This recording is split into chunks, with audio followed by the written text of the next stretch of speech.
I think that I shall never see a poem lovely as a tree whose hungry mouth is pressed against the earth's sweet flowing breast, a tree that looks at God all day and lifts her leafy arms to pray, a tree that may in summer wear a nest of robins in her hair, upon whose bosom snow has lain, who intimately lives with rain. Poems are made by fools like me, but only God can make a tree.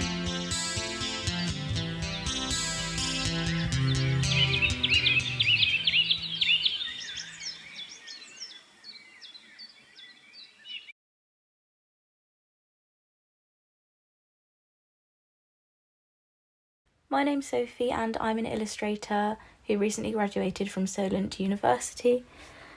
And a lot of my work looks at pattern, mark making and typography. I also really like to work on unconventional canvases, so that could be anything really.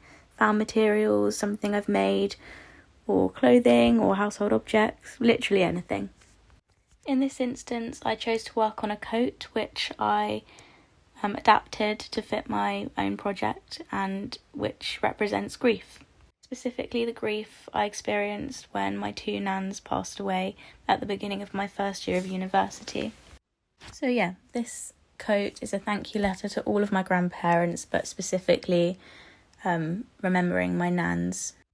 The process of working on this coat was really, for me, quite therapeutic. I think because it helped me remember things, which at some points did make me feel sad, but overall made me happy and grateful for the memories that I do have.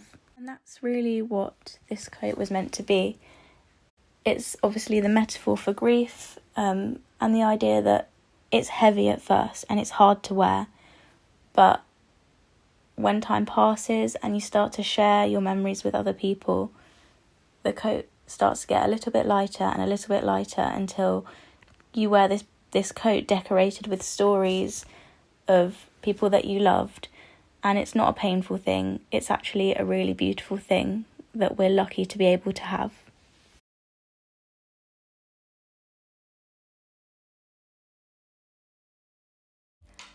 My work draws on my personal lived experience, explores feminine psychological dynamics.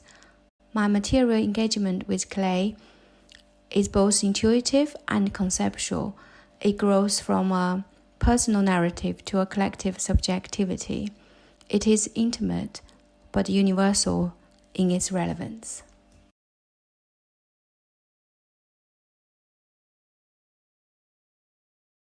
Abby's practice is an exploration of British working-class identity.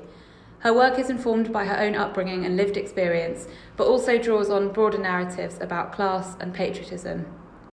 Abby uses found materials and objects, such as family photographs and memorabilia, alongside original drawings and paintings to create multi-layered installations. My work has led to consider what belonging can mean, the prevalence of childhood and adolescence, and how identities are expressed creatively. I'm heavily influenced by modern British folk and pop art, as well as British film, music and literature, resulting in unsophisticated, often maximalist pieces of work with strong political undertones.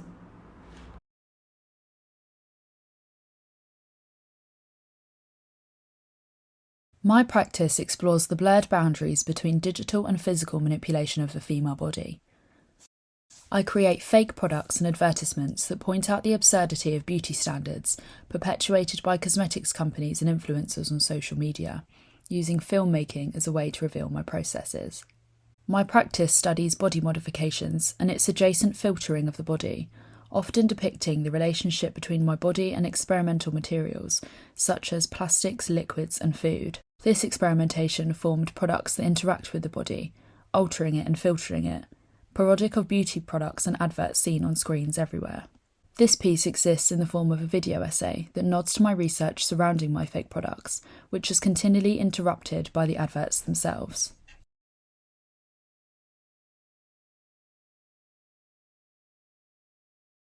I make paintings based on childhood photographs of myself and my friends. By studying and recreating these images, I consider how identity is formed, looking for the past as a way of navigating the future. I use both figurative and abstract elements to represent the body and the mind. I've been struggling these past few years to find myself within my neurodivergency, going from not understanding why I've always felt so different to accepting the why. It's similar within my art. With my squares in my work, I feel like I'm finally beginning to find that balance of what I want to do, combining it with my love for the flat surfaces and abstractness together with the figurative. Much like the balance of neurodivergency, acceptance and understanding, accepting the new me that is coming out of understanding why I do certain things a certain way. By using older photos of myself, I helped myself accept and love who I was, taking care of that sad and confused person who only blamed herself for being different. With my squares, I work with myself instead of against. It's through repetitive motions while simultaneously adding them to the narrative of my paintings, mainly representing my neurodivergency. Without the squares, the bodies feels like just bodies, flesh portrayed on a flat surface. With the squares, the painting begins to tell a story.